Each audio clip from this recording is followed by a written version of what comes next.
Well, I'm with Jesse Massey here at the Mills River Brewery of Sierra Nevada. Jesse, what's your role? My role is executive chef at the tap room here at Sierra Nevada. So, Jesse, what journey did you take to get to your role here in Sierra Nevada? Okay. Well, I started cooking or washing dishes when I was 15 years old at a little diner here in Asheville. Graduated up to the line, worked there till I was about 18 years old. Then I went into retail. I decided that wasn't for me, and I had the opportunity to move to Austin, Texas, where I went to the Cordon Bleu College of Culinary Arts. And from there, I worked at some of the local restaurants in that Four Seasons Hotel.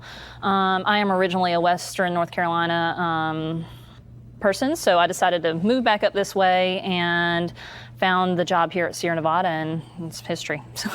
So if you were to summarize the Sierra Nevada mission when it comes to food, I mean, what are you trying to achieve?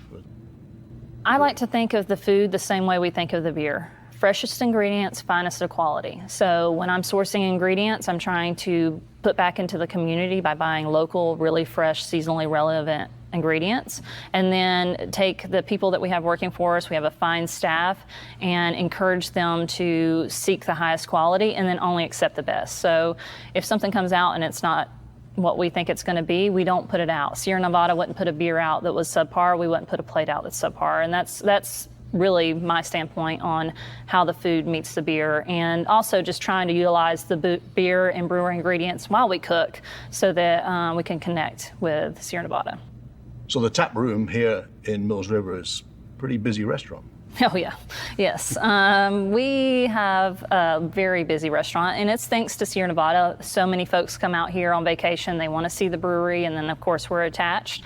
And so we are serving sometimes 2,500 to 3,000 people on a Saturday alone. I think we sold a ridiculous number of like 85,000 burgers last year. So yes, we're super high volume. So let's say somebody comes here for lunch, and they're going to buy a burger or what have you. How do you feel about the pairings? What do you recommend that people should do? I think typically people want to stick a little lighter for lunch. So if they were going to have a beer, I'd probably say that's the perfect opportunity to have a pale ale. If they were going to have a salad, maybe they want to pair that with a Kellerweiss, or if we have a rotating Saison on, a crisp lager. If they're doing something heavier, maybe they want our pretzel and beer cheese, they might go a little bit stronger with a Hop Hunter IPA or our Torpedo IPA, because those foods are high in fat and salty, and that cuts the beer bitterness and kind of pairs and brings everything together really nice. It cuts the fat, and it also cuts the bitterness of the IPA. So, I mean, I've always thought that, and perhaps you could correct me on this or reinforce the point, that there's two basic extremes. You can either have things that contrast and they balance one another out, or a beer that has a similar flavor to the food and reinforces it. Does that apply? Yeah, that applies. We have we're a tap room at heart, so we have some simpler items on the menu, and one of our most popular items are our Torpedo chicken wings, and they're a spicy hot sauce. So if a guest wanted to do our Torpedo chicken wings, which is a hot sauce style wing, and they wanted to do something that's going to cleanse their palate or maybe cool down the heat of the wings, they could go with a Siesta or Sierra Vesa.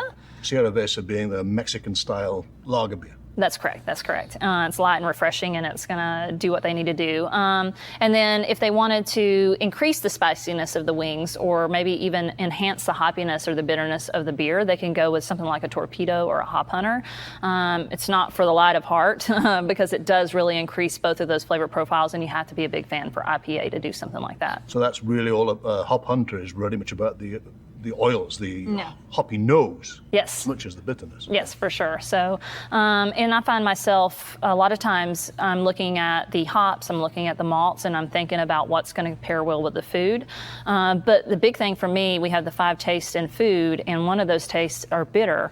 So when I'm pairing food and beer, it seems like I'm always combating the bitter, because some beers, if you don't combat that well, you don't get the other flavor notes coming out of the beer or the food. It will overpower. So I think that's the biggest thing we're trying to work on when we're talking about beer and food.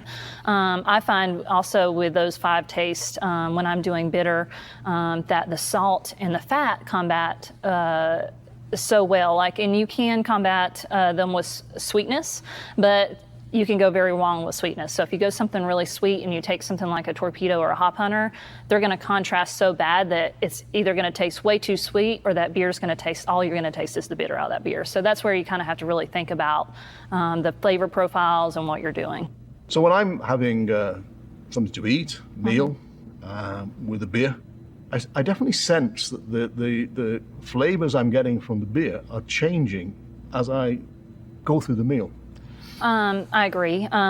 Things are going to happen because whatever flavor profiles are in your dish, maybe you have some spice or you have some heat, and then you have a citrusy hop or a dark malt or whatever. When you're drinking that by itself, you're just going to taste the flavor profile of the beer. But when you start adding those other flavors into your palate, they're going to react with each other. So you are going to have a different flavor. It's also going to change the way you taste your meal. Right. Things will change too as you're eating your meal. Your beer starts getting warmer. The flavor's going to change a little bit. So I think those are the things that people don't think about. Let's just change tack slightly. We talked about pairing food with beer, but what about putting beer into food, cooking with beer?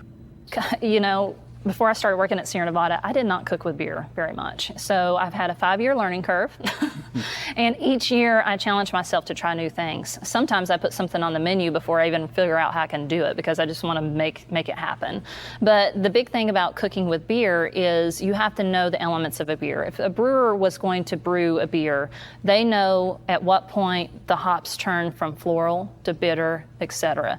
So if I'm going to put beer into food, I need to know when to put the beer in the food so that I don't increase the bitterness of the beer, etc.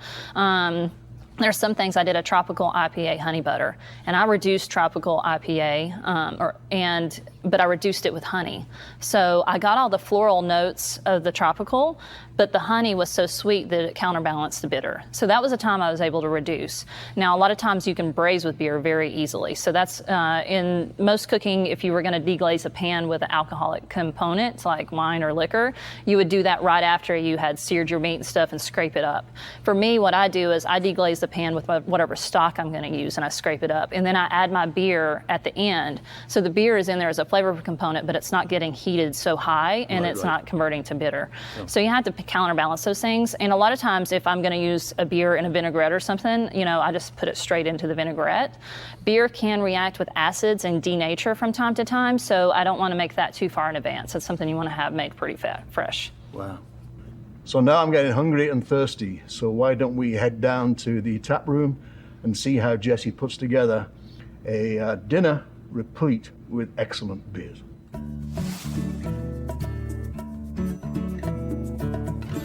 So Jesse, first course.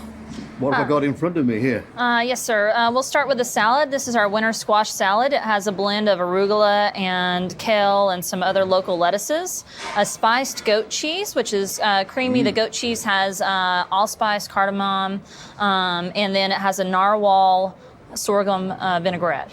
So narwhal being the imperial stout. Yes, and it adds a little bit to some of the spices that are there, and then also the sweetness brings out the sweetness of the squash, and the creaminess and tanginess of the goat cheese kind of settles everything out. Okay. So, and then we're pairing it with our Kellerweis. Okay, so Hefeweizen. Yes, and the reason why we're doing that is Kellerweis has clove notes in it. Right. And that pairs really well with the allspice, the cardamom, the nutmeg that is in the spice of the goat cheese, and then also there's a little sumac on the plate.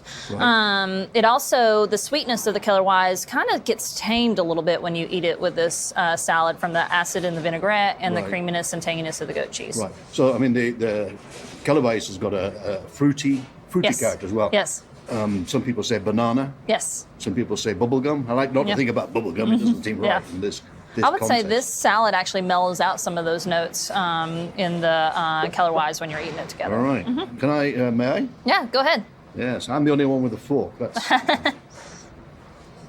so. Do I sort of do that to it and? Yeah.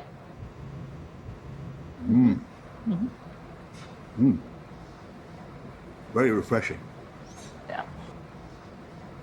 And I get the tanginess. Yes.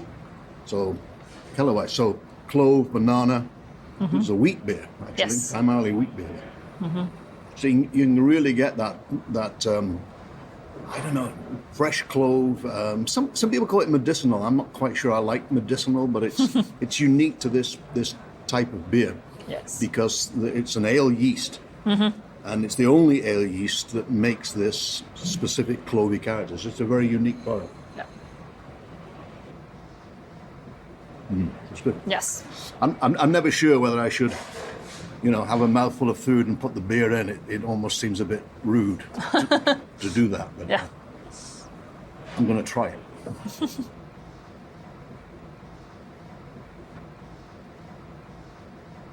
Beautiful balance. Beautiful balance. It's very refreshing. Yes. I think you said you always start relatively light.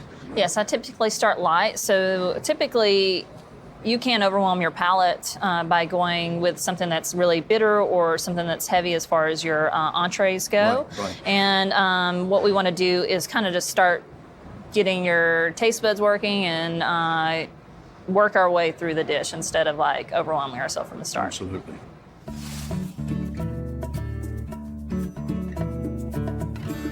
So, cheese board. Yes. I love a good cheese board. It's one of my favorite things. So the opportunity with cheese board is you're trying several different things. So it also gives us opportunity to do that the same way with the beer. So we bring out a flight to complement the different cheeses because not all cheese goes well with all beers. Correct. And they all have a beer that will go well with them, but maybe not the same one. Right. So what we have, I'm going to start here by introducing you to the cheese board. Right. We have some of our house-made baguette and a torpedo cracked rye bread. And then we have our Sandy Creek goat cheese. It's an aged goat cheese with a little ash in the center of it. And then we have our Hickory Grove. It's a wash rind cheese. It's a little bit tangy, has a little bit of funkiness to it. Okay. And then this is called Green River Blue. It's from a local creamery, and it's kind of more on the gorgonzola side, so a softer blue.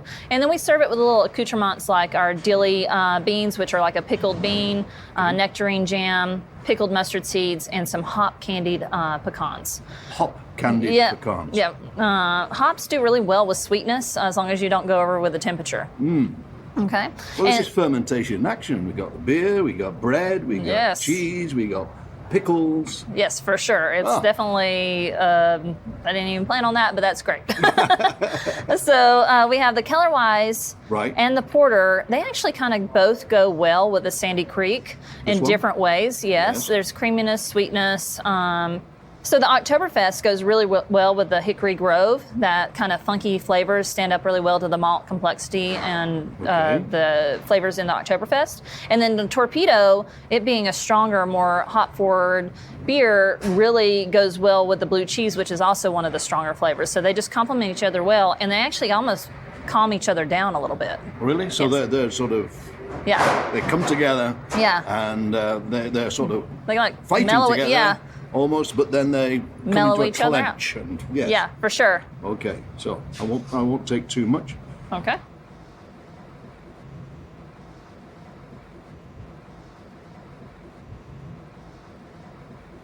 That cheese is really creamy, but it has been aged, so it has a little bit of that funkiness to it compared to what you would just see from a fresh chev.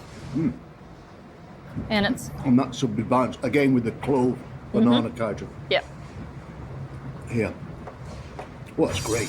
yeah. That really works Yeah. well together. And then when I was playing around with this and trying the different beers with it, I thought that the porter had a nice, different. It brings a different thing to the table with it, like those caramels and malty flavor. Sorry, you mentioned the porter, so should I be trying this with the porter as well? I'll try with the porter as well. Okay, that's an excuse for another piece of cheese. Yes, for sure. Yeah. That's what I was telling my sous chef. We need to have 4 cheeses on the plate because as I was playing around with this cheese board, I was like, I need another cheese to go with a different beer. But luckily, the Keller Wise and the porter goes really well with the goat cheese. They both stand up to each other. So You know, there was a time when I didn't really care for, the richer cheeses, should we say? Goat cheese, for example. But this is really nice. yes.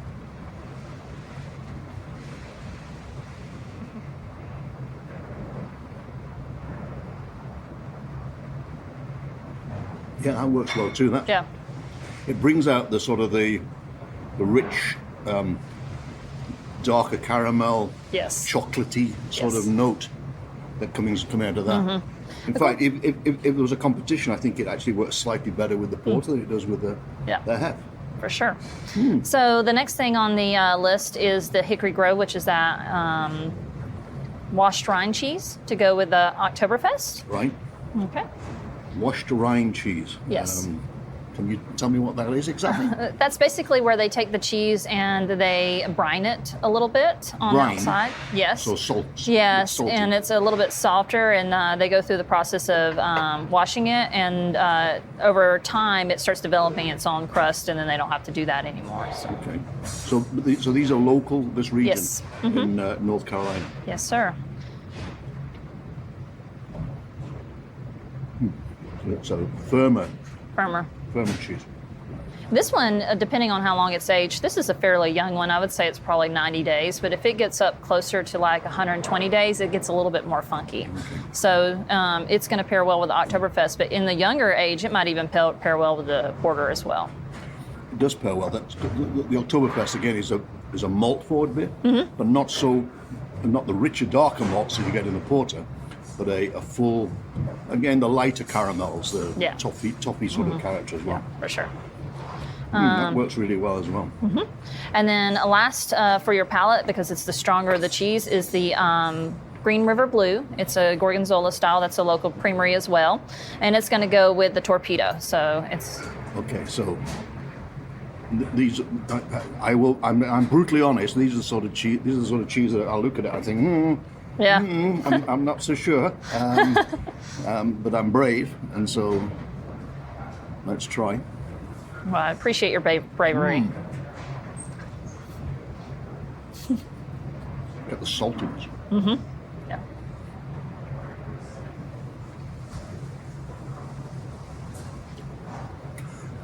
I see exactly what you mean. Yes. That really does work well. Yeah. Yeah, it's. I mean, and now it's coming. The bitterness is coming out more now as well. Yeah. So I got salt, I got bitter, and it's almost mellowing out some of the stronger hoppy notes. Yes. Wow. Yeah. Wow. And should one be talking about pairing with the nuts as well? And and these other things, are they? I think that those are things that also kind of pair well with the cheeses and do kind of the similar things. Like if you did the jam with the goat cheese, it would bring some sweetness to it, similar to the Kellerweiss. Right. The nuts are going to bring a little bit of sweetness, but some saltiness as well, so that'll mellow out some of the other flavors. So Jesse, you're at home, and you've got your favorite cheese there, whatever it is, tangy cheddar, brie, whatever it is, rich sheep's milk cheese. What's the rule of thumb? How do you tackle what you're going to pair that with? Well, if it has like lighter floral notes or something that's creamy, I tend to go something more on the lighter side, whether it be a Kellerweiss or a Saison. Maybe even like you said with the porter, it's on the lighter side of some of the darker beers, so it kind of pairs really nicely. As I get funkier with the cheeses, I feel like I can go bolder with the beer. Does that make sense? So Yeah. like the blues or Taleggio or something like that, it's going to stand up really nice to like a IPA or something that's got a punch to it. With cheddars, I think that they kind of can range in between in that world, depending on how sharp they are. A sharper cheese can stand up to a higher IBU or bitterness in the beer, whereas like a more mild cheese might be something closer to like a pale ale or a little bit like a porter or stout or something like that. Right. So big cheeses, big beers. That's what I think. Yeah, that's usually how I go with it. A fairly mellow, mild flavored cheese, you might go for a Pilsner or Yes. or something really quite mellow. Yes, for sure.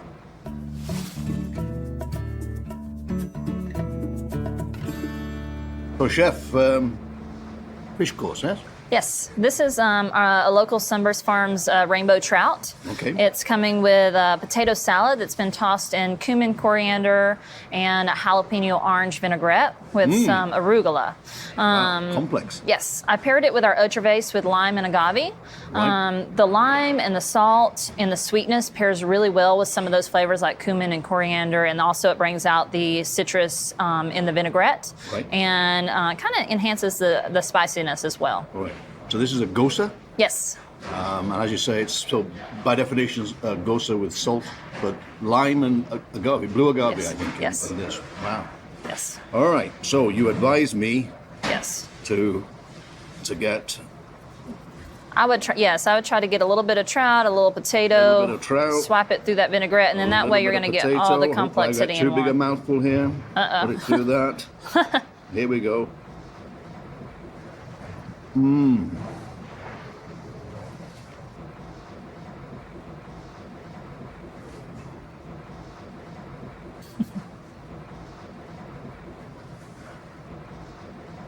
Oh yeah, that really brings the. I mean, I think the effect I'm getting is more on the beer than the food. Yes. It's bringing out that lime and the sweetness.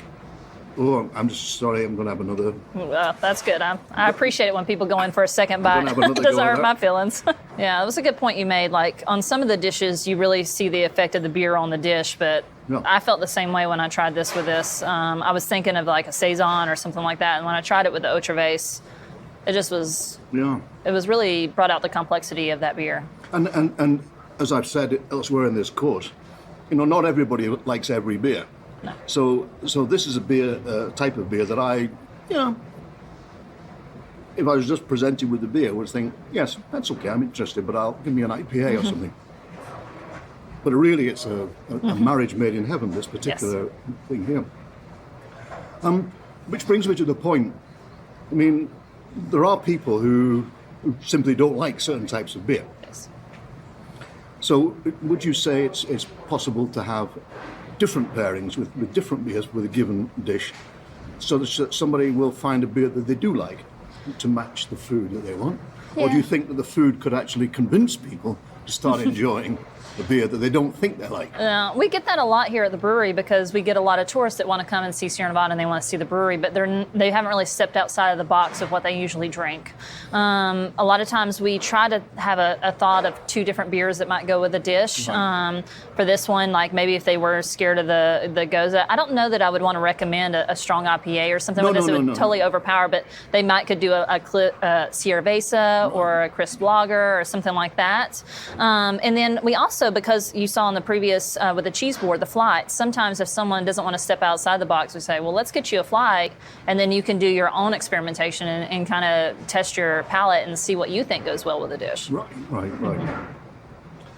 Because the trout is not the most intensely flavored fish by any means. In fact, I'm just going to try a little bit. Sorry, I'm going to. Okay. I like this, but I'm just going to see what the trout on its own.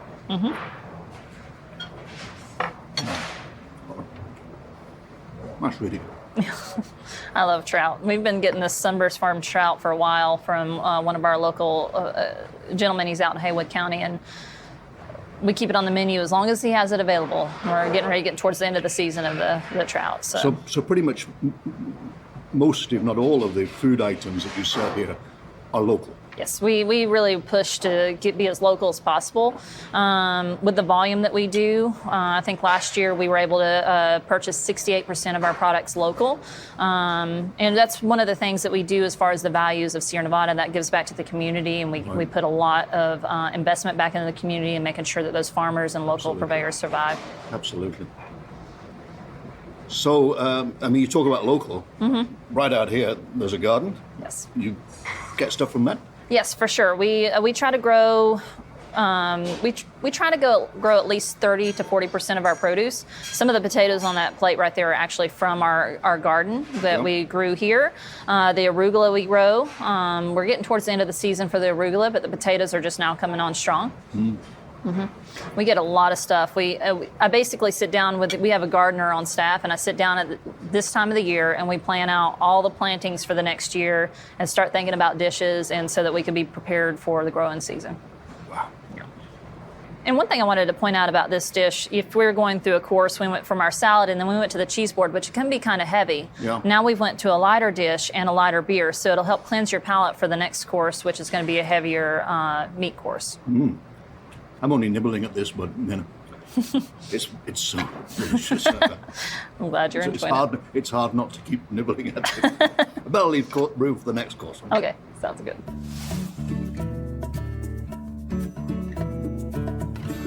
Jesse, we're meat. Yes, course. meat course. I love braised meats. It's one of my favorite ways to prepare meat. So this is short rib that I crusted it with a chili spice and then seared it really hard and then braised it with more chilies and actually put pale ale in the braise in this. Yes.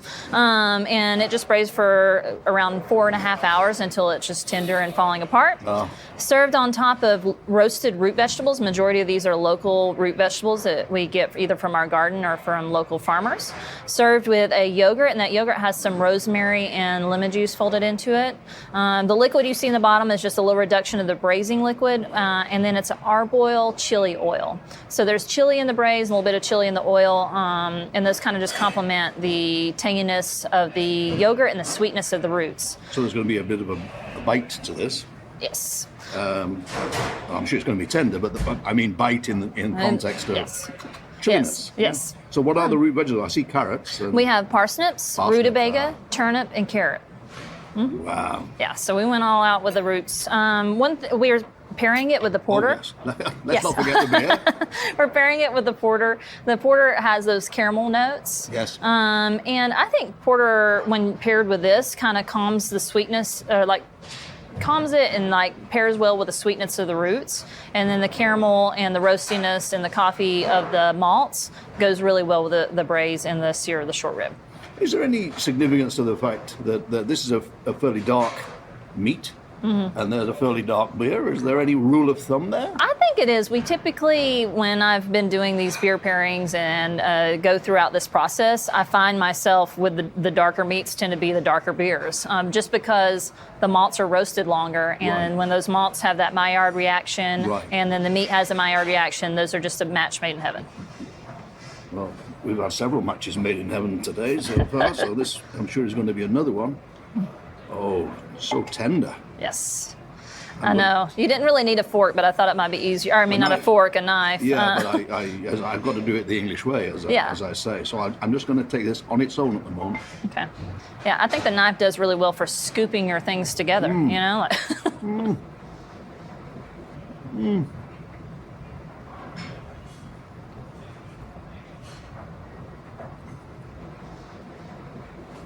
Oh, you can forget Pinot Noir and all that stuff. What a great pairing. Yes. What a great pairing. And then one cool thing about this dish, when I was originally testing this dish, I wanted to use some of the lactobacillus from the brewery that we use to brew and make the Otravase with. I wanted to soak the roots and then cook those and bring out a sourness to it. That works really well with potatoes, but with these being denser roots, it didn't pull out the flavor that I was looking for. So I went in a different direction, and then I decided to put yogurt on the plate. And I put the rosemary in there because rosemary goes really well with the beef and the vegetables. And then that yogurt gives you that lacto, that sour flavor that's going to balance the richness of the beef and the sweetness of the roots. Yeah. Wow.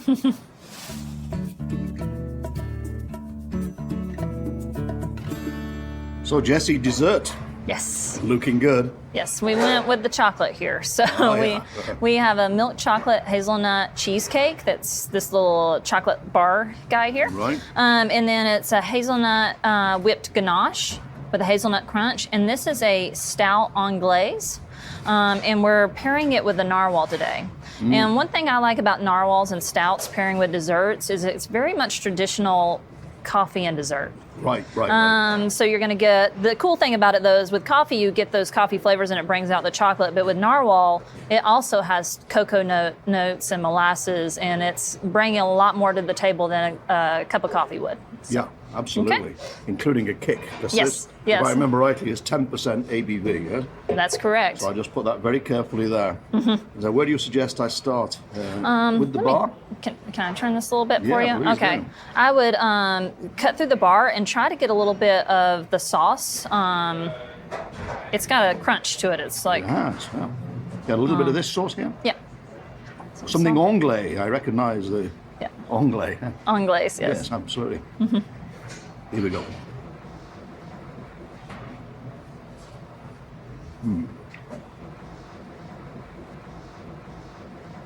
So luscious. Yes. Oh, I like this dessert. It's sweet. We try not to be overpoweringly sweet with our dishes, so it's not like going to take it too far. oh. This is. So I'm in danger of eating all of this. To anybody who's interested. one of the fun parts of my job is experimenting with the foods and the beers. So when I sat down to think about the beer with this, I had an idea it was going to be stout or narwhal or something along those lines. And I tried it with the stout. It goes well with it as well. But that narwhal just elevates everything on this plate. Well, this is an imperial stout, so this Yes. is. I mean, it's got a very strong roasty character from the roasted barley. Yeah. So it's very alcoholic, pretty bitter.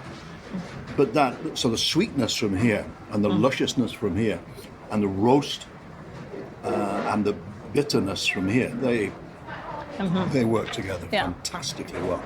Narwhal is one of my favorite beers here at Sierra Nevada. I'm always excited when narwhal season comes around, so you get to have some. Yeah, and I know that Sierra Nevada do some barrel aging with narwhal as well. So then it's aged in bourbon barrels, and you've not only got these notes, you've also got that bourbon Yes. note as well. And from memory, when I served it, it was the barrel aged version as well. And Yes. people were beside themselves with this. But Yes. you know, we've done several courses, and they've all been a triumph. I mean, they all illustrate just how well food and beer pair together. And a vast range of food types, but also beer types as well. So it really is the pairing for me is with beer. And as I think we discussed before, you don't need to have. We've got a full glass of the beer here, Yes.